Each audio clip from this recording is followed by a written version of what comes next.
Şərq Türkistan Cumhuriyet gününü Amsterdam Dam meydanida xatırlaş haqqida tavsiya. Abdurrahim G'ani Uyg'ur. Bir yildan ortiq vaqt yolg'iz kishilik namoyish qilish jarayonida nurg'un sayohatchilarning diqqatini tortgan eng muhim narsa kommunist Xitoyning Sharq Turkistonda elib berayotgan qirg'inchiligidanmi bakrak Sharq Turkiston degan muqaddas zaminimizning Xitoy tajovuzchilar tarafidan qandoq qilib besilinganligi. Mustamlika nomi chiqib turadigan Xinjiang degan zaminga o'zgartirilganligini dalil isbotliq xaritalar bilan qoyil qilarliq tushuntirganligimdan bo'ldi.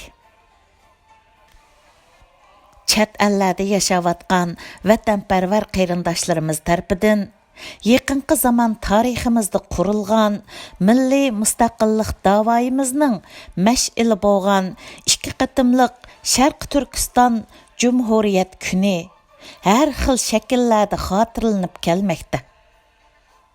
Bunda xotirlashlarni Turkiyada yashaydigan qarindoshlar bir qism turklar bilan birlikda xotirlaganni hisobga olmaganda, ko'pinchisi o'zimizning ichki qismidalar, ya'ni Uyg'urlar orasidalar yipiq shaklda elib berilmoqda. Bir yildan ko'proq vaqt yolg'iz kishilik namoyish qilish jarayonida men bir qism mustamlika va zulm ostida qolgan millatlarning ko'p qatimliq har xil shaklda elib borgan faoliyatlarini ko'rishga muvaffaq bo'ldim. Meni qiziqtirgan va diqqatimni chekkan masala shu bo'ldiki, ular o'zlarining dardini anglatishni, o'zlarining milliy madaniyati va san'ati bilan birlashtirib elib borg'achqa, sayohatchilar, ko'rguchilarni texim jalb qilyotdi. Hayajonlangan ko'rurmanlarning to'xtamay rasmga va videolarga tortib naq maydondan tarqitish natijasida faoliyatlar shu hamon butun dunyoga tarqalyotdi. Buningdan o'ylab qoldim. Bizmo vatanimizda bo'layotgan qirg'inchiliklarni, beshimizga kelayotgan zulmlarni dunyoga jakarlashda yana qo'limizdan qandoq chora amallar kelar? Bu o'ylanishdan kallamga kelgan fikrlarni sizlar bilan o'rtoqlashmoqchiman. Bu yilqi Cumhuriyet bayramimizni xotirlashni, o'zimizning milliy urf-odatimiz, mo'l madaniyatimiz va go'zal san'atlarimiz bilan birlashtirib elib borsak.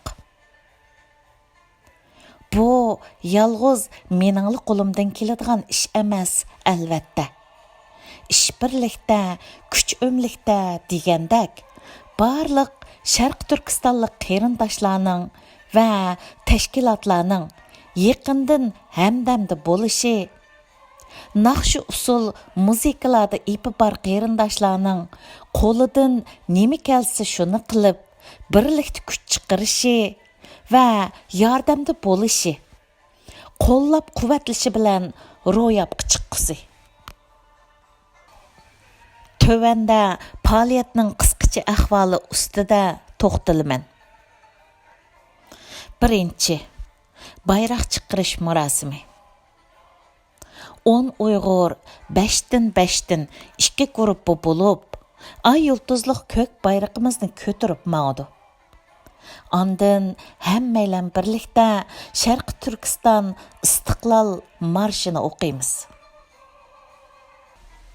Ikkinchi, ikki qatimliq Sharq Turkiston Cumhuriyetining qurilish tarixi ingliz, arab, turk va rus qatorliq 4 xil tilda qisqacha 5 minutdan tanishtiriladi. Uchinchi, maydondagi cho'ng ekranda Sharq Turkiston Cumhuriyetiga munosabatlik qisqa filmlar uzildirilmay ingliz tilida qo'yilib turiladi. 4. Naq maydonda o'rinlangan naqshi usul va muzikalar orqali sayohatchilarni ko'plab o'zimizga jalb qilib, amaliyatimiz orqali mushundoq madaniyatlik bir millatning yo'qolib ketish girdoviga berib qolganligi jonliq ifodalandi. 5. İki qatımlıq Şərq Türkistan Cumhuriyetiga münasibətlik və vətənimizdə yüz beriyotgan zulmlarni əks ettirdigan rəsmlər. Şundaqla tutulub ketgan və yo'qolib ketgan sarxillarimiz hamda urug' tuqqanlarimizning o'rib etilgan masjidlar va imoratlarning rasmlari ko'rgazma qilindi. 6. Qo'li gul chivar xonim qizlarimiz pishirib akelgan sangza va tatliq turumlar bilan Uyg'ur heytliq dasturxoni hozirlanib, bizga qiziqchilarning tetib beqishiga taklif qilinadi. Uyg'ur do'ppillari, to'nlari, atlas ko'ynaklari ko'rgazmaga qo'yiladi hamda qiziqchi sayohatchilarning kiyib rasmga tushib, ijtimoiy taratqularga tushuntirishlari bilan yo'llashiga rag'batlantirildi. 7. Bu faoliyatlarga qiziqib ko'rayotgan sayohatchilarni imkoniyatimiz bo'lsa ziyorat qilib, bu faoliyatdan olgan ta'sirotlari, his tuyg'ularni ijtimoiy taratqularda o'z tilida o'rtoqlashishga rag'batlantirildi. 8. Agar ko'pchilikning uningdan boshqa dana fikr, maslahatlar bo'lsa, birlikda o'rtoqlashsak bo'ladi. Hurmat va oliy ehtirom bilan Gollandiyadan Abdurim G'ani Uyg'ur.